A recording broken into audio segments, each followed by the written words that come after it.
Make some noise for Pamela Roth. Make some noise, guys. Keep it going for her. Watch it comes up, guys. Come on now. Here we go.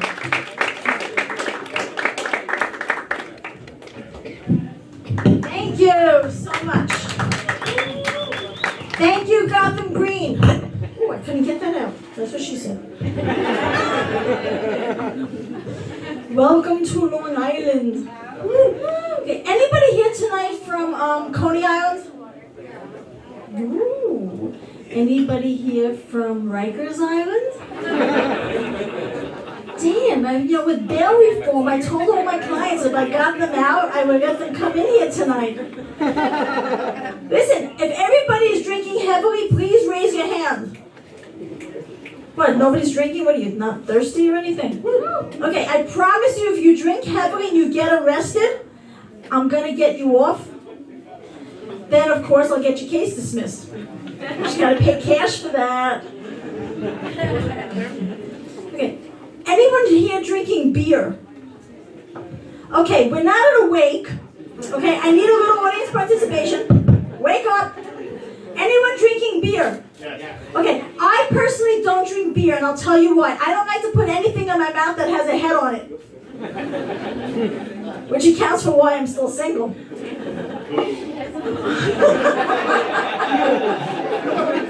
Well, size is everything, okay? And something too, now that you kind of took me off on a tangent, one thing that you will never see men do is make a measurement like this. This is something that women do. Men never do this because they have this penis thing going on. Can you imagine that? Everything with them is like, whoa. Women is like this. So I'm divorced now about 4 years, 6 months, 7 weeks, 3 days, and 2 hours. But I'm not counting. No. Thank you.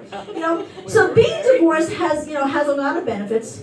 I'm still trying to figure out what those are. I'll tell you what it is. I get the remote. Okay, ladies, if you're in a relationship, how many times do you have to sit there? The men have one hand on their balls and the other hand on their remote. I hear that nervous laughter because nobody wants to admit to it, but it is so true. Okay, so now I end up getting the remote and I don't have to put my hand on anybody's balls, which is really nice. So I know a lot of you, from what I've seen earlier, a lot of you are in marriages and long-term relationships. Okay, by your silence it means you're fucking miserable. And by your laughter, I am correct. Do you realize that if you kill your spouse, like I said, I'm an attorney, I'll get you off. We can still blame COVID. We can claim that it is a side effect of one of the vaccines. See, I know you're thinking about it.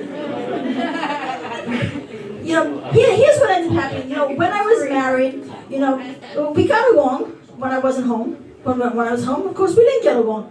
But something? I had this fixation with the pillow. Because the pillow and his face just seemed to go hand in hand. And I figured if I sat on the pillow long enough, I was like, oops, I didn't know he stopped breathing. But I would have blamed it on COVID. We could blame everything on COVID. My mom died during COVID, which is true. It's true. And COVID didn't kill her, it was the hospital bill. Which somehow or another I'm getting stuck paying. But I ended up doing what's called coffin comedy. Because I know it sounds really dark and depressing, but it's not. But I was standing over the coffin, and we're Jewish. I know, any Jews here? Yeah. Up against the wall, please. We're used to this. Okay.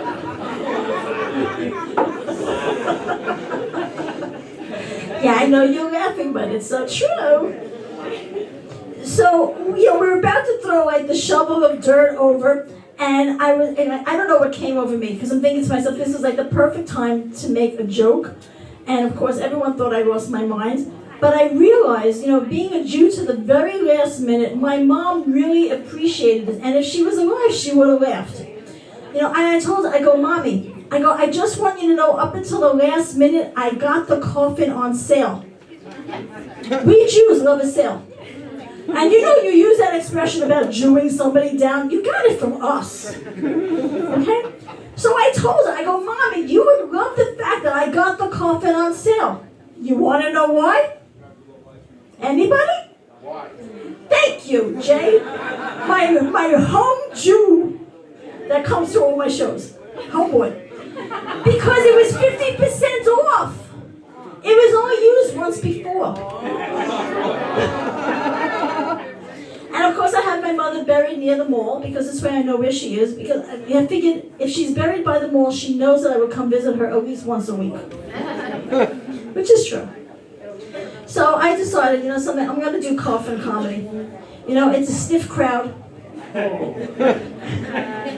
Listen, lately being single, the only thing I get stiff is a corpse. It's really so sad. So speaking of dating, well, I am. I know none of you are if you're in relationships and you're all like miserably happily married. Okay? So I've been on some dating sites, and these dating sites are so pathetic with the names. For the few of you who I've actually seen on dating sites, you haven't told your spouse, but I've seen you. Seen you out there. Okay? The names are just so misleading. Plenty of fish. It should be plenty of dead fish. Or for the Jew in the room, plenty of gefilte fish. You know? And then they have coffee meets bagel. I ask you this. I feel like I'm in court. I ask you this, ladies and gentlemen of my jury. Are you actually going on a dating site to meet somebody for coffee or a bagel? It should be renamed to Penis Means Vagina. Like, let's get real here. If I want a coffee or a bagel, I could go by myself. I could go with my girlfriend, Olga. Hey, Olga. Hi. We got Brooklyn in the house tonight. You know, one person from Brooklyn in the house.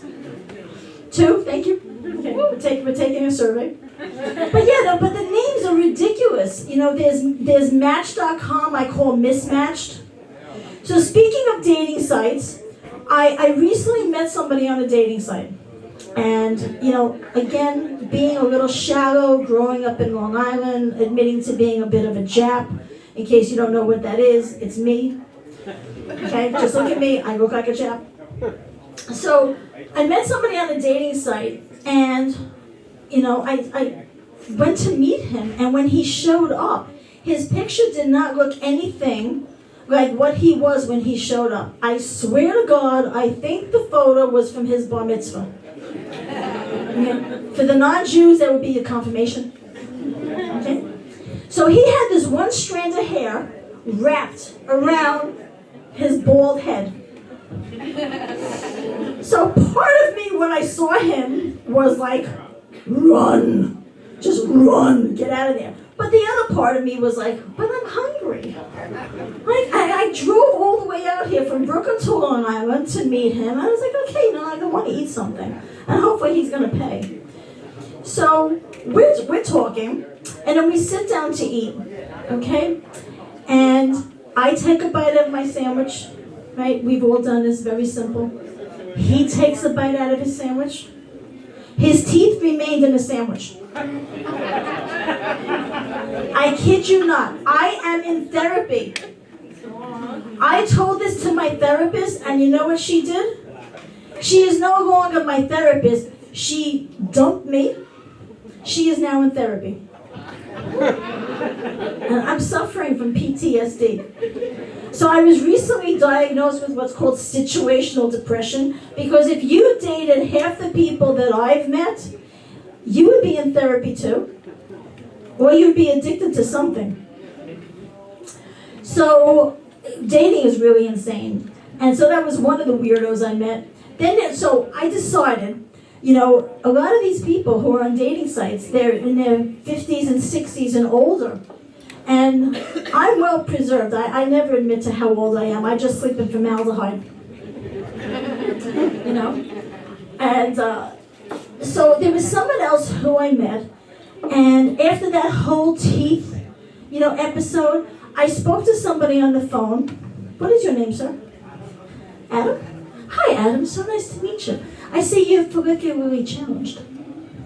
Follicularly challenged. Means you're kind of bald. Okay. I'm not making fun of you. Okay, however, being a little shallow, which I'll admit to, I said, Adam, okay, before we meet, can you please tell me, do you have your own hair and teeth? And of course, Adam said, yes. So of course, when I go and I meet Adam, what ends up happening? I go, Adam, you told me you have your own hair and teeth. And he goes, I do. He pulled out a little sandwich bag, and there's his hair and teeth. He carries it with him wherever he goes.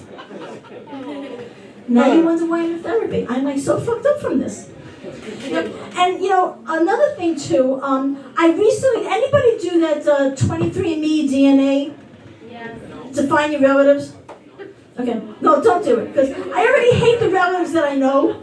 I don't want to find relatives that I don't know that I'm going to learn to hate. But instead of doing 23andMe, I'm being such a cheap Jew, I decided instead of doing that, I just put out on Facebook that I won the lotto, and then I start finding all my relatives that are coming out of the woodwork. So much easier. Anyway,